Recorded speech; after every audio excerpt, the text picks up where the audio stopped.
Humiga si Shirley sa katre para magpahinga. Sa wakas ay nobyo na niya si Ronaldo. Dumalo sila sa kasal ng pinsan nito sa Talaksan. Pag-uwi nila sa bahay nito, ay pinagpahinga siya nito. Hindi ito ang unang nobyo niya. 16 anyos siya nang unang tumibok ang kanyang puso sa binatang anak ng kanilang alkalde. Nagpapansin siya rito. Naging epektibo naman iyon dahil pagkalipas lang ng ilang linggo ay naging nobyo niya ito. Hiniling nito na ilihim nila ang kanilang relasyon. Pumayag siya, gaya ng pagpayag niya noon, hingin nito ang kanyang pagkababae. Pero sa huli ay parang basahan na iniwan siya nito. Mabilis siyang nagkaroon ng iba pang mga nobyo at gaya ng mga naunang karelasyon niya, siya rin ang halos nanligaw sa mga ito. Sa huli ay iniwan din siyang nag-iisa ng mga ito pagkatapos niyang ibigay ang lahat-lahat sa mga ito. Maganda raw siya. Halos lahat ng kalalakihan sa kanilang lugar ay nagkakagusto sa kanya. Pero may isang ugali siya na maski siya ay hindi niya maunawaan.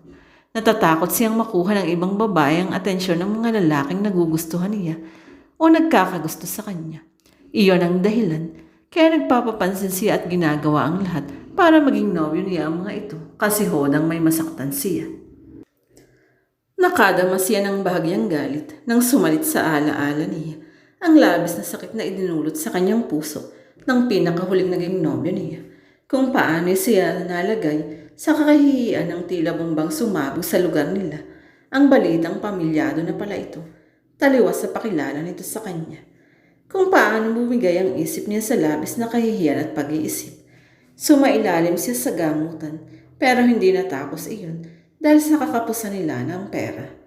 Maya-maya ay napangiti siya. Napuno ng tuwa ang kanyang puso. Ngayon nga ay may bagong nobyo siya, si Ronaldo. Ibang-iba ito sa mga naging nobyo niya. Ito na ang lalaking nais niyang makasama habang buhay, kaya sumugal uli siya sa pag-ibig. Ilang sandali pa ay iginupo na siya ng antok. Dumilat si Shirley nang maramdaman niyang may humahalik sa kanya. Si Ronaldo ang namulatan niya. Napangiti siya. Nang simulan siyang hagkan ito sa naong pababa sa kanyang mga labi, ay batid niyang hindi na siya makakaiwas pa sa nais nito. Ngunit pagkatapos siyang angkinin nito, ay naging tahimik ito. At nang magsalita ito ay puno ng panunumbat ang boses nito. Ang buong akala ko ay karapat dapat kang mahalin. Ang taas ng tingin ko sa iyo, pero binigyan mo ako. Nangailan na ba ako sa mga lalaking dumaan sa buhay mo? Hindi ko matatanggap na hindi ako ang unang lalaki sa buhay mo, gaya ng pinaniwala mo sa akin. Lumayas ka. Pagkasabi niyon, ay iniwan siya nito. Napahagulhol siya. Kung gano'n ay nagkamali siya ng pagkakakilala rito, hindi rin pala siya matatanggap nito ng buong buo. Nang mga sumunod na araw, ay hindi na nagpakita kay Shirley si Ronaldo. Parang bula na biglang naglaho ito. Ginawa niya ang lahat ng paraan para makausap ito, pero nabigaw siya. Nagpabalik-balik siya sa bahay nito, pero sa tuwi na ay wala ito. Isang hapong nagtungo uli siya roon, ay naabutan niyang may kaulayaw ito. Halos hubad na ang mga ito. Nagpupusis sa galit na sinugod niya ang mga ito. Sinabunutan at hinila niya ang babae. Nang bumagsak ito sa sahig, ay inupuan niya ito. Pinagsasampal at pinagkakalmot sa muka. Pilit na gumaganti ito. Inawat si Ronaldo at pilit na inilayo. Niyakapan ito ang babae. Lumayas ka. Wala kang karapatang saktan ng babaeng mas karapat dapat sa pagmamahal ko. Layas. Galit na bulyaw nito sa kanya. Sinugod at pinagsasampal niya ito. Hinuli nito ang mga kamay niya at kinaladkad siya palabas ng pinto. Itinulak siya nito ng malakas, kaya napasadlak siya sa lupa. Pagkatapos ay pinagsarahan siya nito ng pinto. Lalong tumindi ang puot sa kanyang dibdib. Hindi niya matanggap ang muling pagpapalayas nito sa kanya. Hindi siya aalis doon hanggat hindi lumalabas ang dalawa. Nahagip ng tingin niya kung anong bagay na nakasuksok sa isang panig ng sawaling dingding.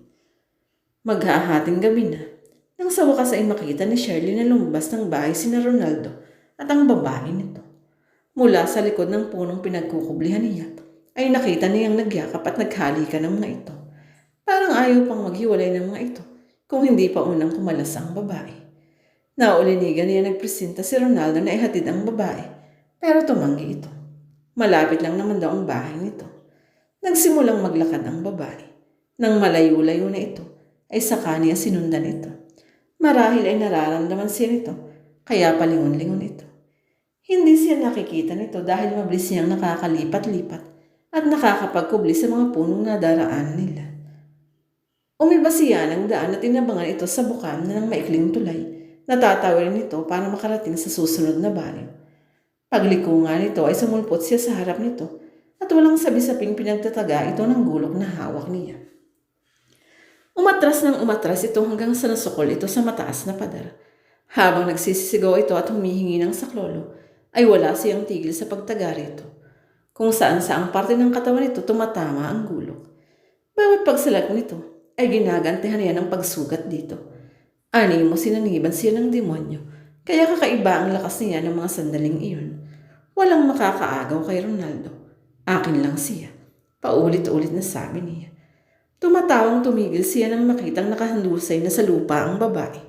Sa anyo nito ay tiyak na wala nang makakakilala rito, maski si Ronaldo. At para hindi na ito tuluyang makita ng kanyang nobyo, ay hinila niya ang dugo ang katawan nito at inihulog sa mataas na tulay. Lumabo sa uli ang tubig nang ihulog din niya roon ang gulok na ginamit niya. Pagkatapos ay nilinis niya ang lugar ng krimeng ginawa niya. Nang mga sumunod na araw ay nagkulong si Shirley sa loob ng kanyang silid. Tulala siya at hindi makausap ng kanyang ina. Nagsasaling bayan sa isip niya ang masasakit na pangyayari sa kanyang buhay, ang mga kabiguan niya, ang pag-iwan sa kanya ni Ronaldo, at ang patagpas lang niya sa babaeng ito. Kapag natutulog siya, ay gising na gising ang diwa niya. Kung ano-ano rin ang nakikita at narinig niya sa kanyang imahinasyon. Parang may tinig na naging residente na sa magkabilang tenga niya.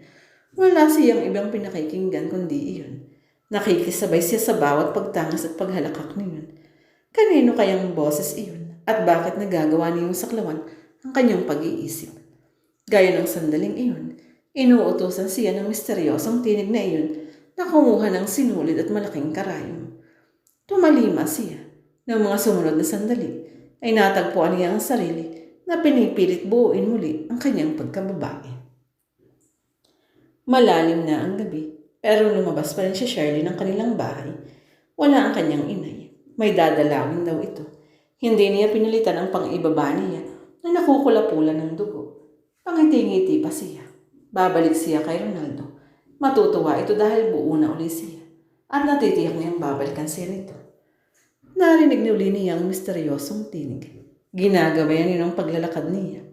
Nang huminto sa pagsasalita iyon, ay natagpuan niya ang sariling nasa madilim at tahimik na lugar. Napapalibutan siya ng mga punong kahoy. Napauklo at napadayin pa siya ng makadaman ng sakit sa maselang parte ng kanyang katawan. May umaagos na pulang likido sa mga hita niya. Pinilit niyang tumayo para humingi ng saklolo at magpadala sa ospital. Pero natigilan uli siya nang may bumulong sa kanya. Kahit wala namang ibang tao roon maliban sa kanya. Halika, sundan mo ako.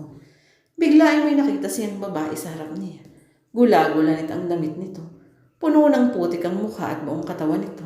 Tuwid na tuwid ito habang naglalakad. Namamalik mata ba siya kaya sa tingin niya ay lumulutang ito. At waring humihiwalay ang ulo nito sa katawan nito. Sa panghilakbot niya ay bigla itong nawala. Nagpalinga-linga siya pero hindi na niya nakita ito. Tinahak niya ang direksyong idinidikta sa kanya ng tinig. Pinahinto siya niya sa tabi ng mataas na pader na nakapalibot sa malawak na kakahuyan sa bungad ng tulay. Mayroong malalaking kandila ang nakahilerang nakatirik sa tabi ng pader hanggang sa tulay. Lumapit siya sa mga kandila. Gaya ng sinasabi ng tinig, ay kumuha siya ng 5 kandila. Inipon niya sa 2 kamay ang mga iyon at saka niya idinikit sa kanyang katawan. Napapangiti pa siya kahit nakadarama siya ng iba yung hapdi. Muli niyang narinig ang misteryosong tinig. Kunin mo ang gulok na inihanda ko para sa'yo. Tumango siya. Sino ka ba talaga? Nababaliw na kainausap niya iyon kahit hindi na niya nakikita ang may-ari niyon. Mahalaga pa ba sa iyong makilala ko? Hindi ba galit ka sa akin kaya pinatay mo ako? Sa narinig ay walang sandaling na nung balik ang katinoan niya. Naalala niya ang babaeng pinaslang niya. Hindi totoo ito. Patay ka na. Pinatay na kita. Umiiling-iling na sabi nito. Nanumbalik ang bangis sa kanyang mukha. Inagaw mo sa akin si Ronaldo, kaya nararapat lang na mamatay ka. Nakarinig silang malakas na kahalakhak. Tinakpan niya ang kanyang magkabilang tenga. Tinutuya siya ng halakhak na iyon. Sa isiping hindi pa pala niya napapatay ang babae ni Ronaldo, ay dali-daling kinuha niya ang gulok na itinuturo ng tinig. Papatayin uli niya ang babaeng iyon. Walang humpay na iwinasiwas niya sa hangin ang gulok. Nabitiwan niya iyon. Pupulutin sana niya iyon nang matigilan siya. Nanlaki ang mga mata niya nung lumutang sa hangin ang gulok at inatake siya. Umatras siya ng umatras hanggang sa madama niyang malamig na pader sa kanyang likod. Wala na siyang kandilang unti-unting nauupos at walang humpay na pagtaga sa kanya. Umaga na nang makauwi si Aling Rosario mula sa magdamag na pakikipaglamay sa inaanak niyang si Josefina. May nadaanan siyang mga nagkakagulong tao sa tabi ng tulay. Nakiosyoso siya at tinignan ang mga ito. Pumailan lang ang malakas na palahon niya pagkakita niya sa bangkay ng kanyang anak. Laplos ang katawan nito, biyak ang mukha at dilat ang mga mata. Tapyas ang ilong at bibig nito. Halos humiwali ang ulo nito sa leeg nitong tigmak ng sariwang dugo. Nang hilakbot siya, maliban sa sunog sa katawan, ay ganoon din ang description sinabi sa kanya ng kumari niya nang matagpuan ang bangkay ni Josefina na nakasalalak sa dalawang malaking bato sa ilog.